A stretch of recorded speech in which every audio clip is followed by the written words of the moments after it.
Bonjour et bienvenue sur la chaîne du chasseur d'étoiles de midi, chaîne de réflexion et d'humour sur les 12 coups de midi. Jean-Luc Reichmann, tiens, j'en parlais ce matin, a mis sa tenue de Patrick Sébastien, puisque Patrick Sébastien s'habille souvent comme ça, le maître de midi, 968 000 et des poussières. Il est arrivé d'un truc, j'en parlerai plus tard. Au coup d'envoi, la première question, comment appelle-t-on le petit du chameau? C'était le chamelon et bottes de cuir. Après, vous aviez Manon, très mignonne. Quel duo de French Electro a annoncé son retour en 2024? C'était Justice. Après, vous aviez Tom, qui était avec sa compagne. Alors, quelle qualité doit-on trouver en priorité chez son partenaire? Ça, c'était une évidence, c'était l'humour. Moi, ce nana qui me fait pas rire, c'est même pas la peine. Ensuite, vous aviez Tristan avec ses proches. D'après un sondage récent, quelle tâche ménagère 28% des gens font-ils pour se détendre? C'était étendre le linge. Je suis désolé, t'étends pas le linge tous les jours. Ensuite, conformément à la loi Macron, quelle cabine a définitivement disparu en 2017? C'était la cabine téléphonique. Il est passé à l'orange. Bah dis donc. Quel personnage de fiction aurait pu Matt Damon? C'était James Bond. Qu'est-ce qui est obligatoire pour assister au concert d'Ed Sheeran au Stade de France en 2022? C'était un smartphone. Quelle est la particularité du clocher de Montmagny dans le Rhône? Il n'a pas de cloche. Par quel procédé l'immense majorité des données Internet passe-t-elle d'un continent à un autre? Ça, c'était facile, des câbles sous-marins, parce que les outils, là, les tutis, là, je sais pas comment ils s'appellent, ils voulaient les couper, là. Ensuite, au Canada, où sont dorénavant inscrits les messages anti-tabac? C'était sur les cigarettes. Quel écrivain a clamé son amour pour les animaux à la une du Figaro? C'était Émile Zola. 2 ans après la catastrophe du Titanic, comment le paquebot Royal Edward a-t-il réussi à éviter le naufrage en percutant de front sur cette mauvaise réponse? Elle est passée au rouge. Qui dit rouge dit duel. Oh là, pris le grand duel qui est tombé sur une question qui était, on va dire, facile et pas facile. Quel jour du mois de mai 45 le général allemand Jody Joba a-t-il signé la capitulation de l'Allemagne? Normalement, demain, le 8 mai, etc. Sauf que, bon, alors ce qui m'a beaucoup fait rire, c'est qu'ils ont posé la question à Emilien. Et Emilien, au départ, il dit, bah, je sais pas, je sais pas, entre le 6 ou le 7, mais je sais que c'est pas le 8 parce qu'il y a eu deux signatures. Sauf que, c'était, donc, au pif, il a dit le 7 et c'était donc le 7 et Jean-Luc Reichmann a dit, oh, qu'est-ce que vous êtes fort! Bah oui, mais il savait pas. Bon, c'est pas grave.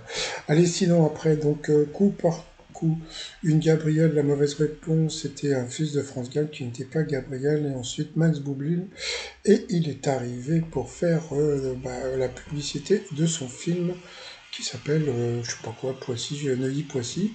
Donc voilà, donc, bon, et la mauvaise réponse, c'est qu'il n'a jamais joué dans Junie Lescaut. Donc sur cette mauvaise réponse, c'est encore la Fifi qui est passée au rouge.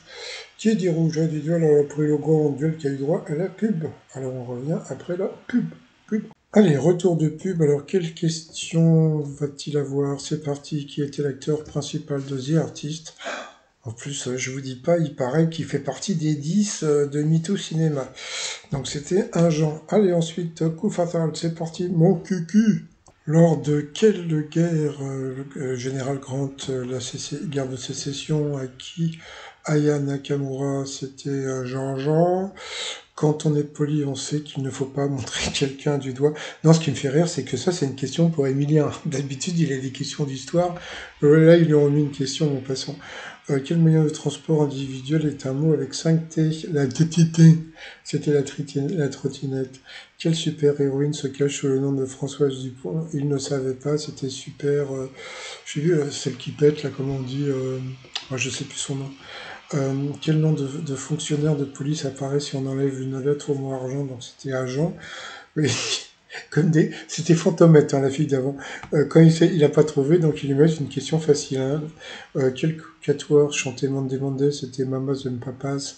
Quel vêtement Cruella? C'était le manteau. Quel oiseau utilisé? C'était un héron. Il ne connaissait pas. Quel animal à 8 pattes et la veuve noire? Une araignée. Comment s'appelle le personnage interqué? Oh, alors ça, c'était trop dur cette question. Quel est le véritable prénom du rappeur Joule? C'était Juliette, c'était Julien, bien sûr, dans la série Big Bang Theory. À qui Howard a-t-il des enfants?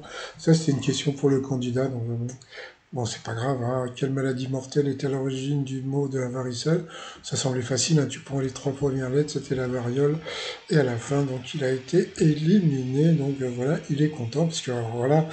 En début d'émission, il avait rêvé qu'il allait être éliminé. Mais bon, rêve prémonitoire, c'est pour bientôt, il paraît que c'est pour bientôt. Bon, bah sinon, coup de maître, allez, c'est parti. Dans quelle ville le Pentagone se trouve-t-il? Alors là, ça paraît incroyable. Bah, il est parti sur Washington, et ben non, c'était Arlington. Ensuite, donc, qu'est-ce qu'il y a eu comme autre question? Comment se prénommait en réalité Michael London? C'était Douglas, je crois, je suis pas sûr. Non, c'était Eugène. Ben voilà, donc il a eu dans l'os. Vous voyez, quand ils veulent mettre des questions difficiles, ils peuvent le faire en géopolitique. Quel pays désigne diplomate du sommet? Il a dit la Finlande, c'était ça. Quelle star de YouTube est sortie de l'anonymat grâce à sa vidéo Je compte jusqu'à 100 000? C'était l'autre, c'était MrBeast. Donc voilà, il a gagné 100 balles. Dans l'étoile mystérieuse, on voit l'appareil photo dont je vous ai parlé tout à l'heure. Donc bah, si vous voulez savoir qui est dans l'étoile mystérieuse, eh ben, faut aller voir ma vidéo de ce matin où je dis tout. Sinon, bon, bah, comme il l'a dit hein, en début d'émission, il a rêvé qu'il allait être éliminé. C'est lui qui le dit. Allez, je vous dis à plus tard. Bye bye.